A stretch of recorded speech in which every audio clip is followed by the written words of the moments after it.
ACIM Insights Lesson 279. Creation's freedom promises my own. Everyone has been given freedom from illusions. The question is, when will we accept this freedom? The Holy Spirit is always there in our minds, waiting to free our minds from the limited ideas that keep us in bondage. The Holy Spirit is always right there in our minds to show us that our ideas of limitation and lack are not true. Freedom is always there waiting for acceptance. But in order for us to accept freedom, we must be willing to let go of the world of separation we think we made. This world is just composed of symbols of separation that in reality mean nothing because they are not true. The symbols of separation found in this world cannot bring us happiness. They only bring us guilt and pain and lack. All this can be undone if we are willing to take every belief we have, every sense of lack, every uncertainty, every belief in death, every belief in sickness to the Holy Spirit, where we will be brought to the truth. The Holy Spirit shows us the difference between the unreal and the real. Our freedom lies in allowing ourselves to be shown that these forms of individuality are not real in truth. While we want these illusions, we can experience them, but they will never bring us freedom. They will never bring us eternal happiness. They will never bring us what we truly long for in our heart of hearts.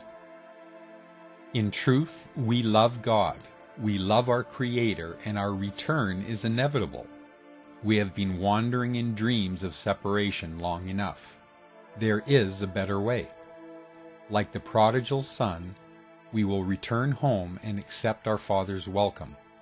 Our Father always sees our innocence and loves us with an unconditional love that is eternal. Today we would open our minds to be led home by the Holy Spirit. The Holy Spirit would show us that all these dreams of wandering in lands foreign to our Father are not true. We do not have to do battle in these dreams because they simply are not true.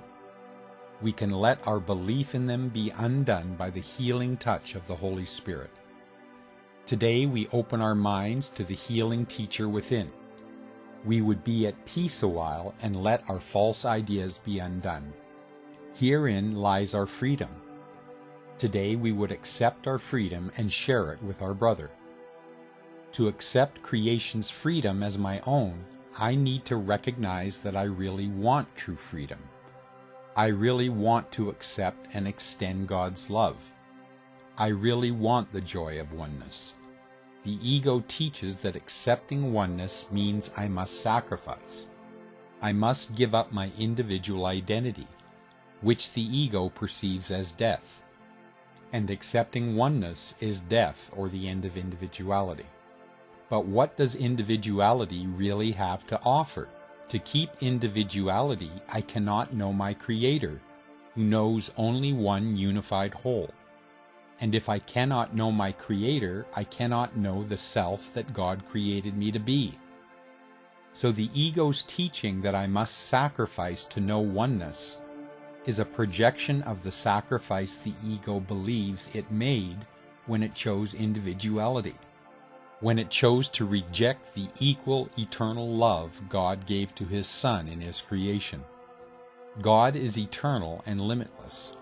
To have the experience of individuality, this eternal limitlessness must be denied and replaced with an image of a limited self, separate from everything, with a little kingdom it can call its own. With this choice comes guilt, because to have this kingdom I must deny my Creator, and this is believed to cause harm to the Creator. In truth, our Creator is unaffected by dreams of denial. But in the dream of denial, where separation is believed to be real, guilt is inevitable. This is why I must learn to listen to a different teacher, a teacher who brings the memory of God, of wholeness and limitless love, to the dreaming mind that thinks it has lost this love. The words of this teacher expressed in the Course help me to recognize that the world I made in identification with the ego offers me nothing I want. As I begin to recognize that what I have been searching for cannot be found in this world, my mind becomes open to receive a new perception, where separation is recognized as unreal. I am then more receptive to the Holy Spirit in my mind. I open to His inner teaching by building a consistent practice of taking time to go to peace, where I can receive the understanding of the Holy Spirit. With an open mind, I receive the Holy Spirit's help to loosen the world from all I thought it was. I open my mind to be taught what is unreal, so that I can see past it and recognize the reality of love everywhere. I open to this through my willingness to question everything I think I know about the world.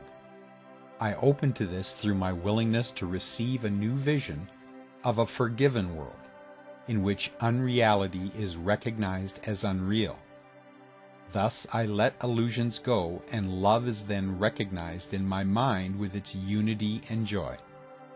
And once again I remember, creation's freedom promises my own.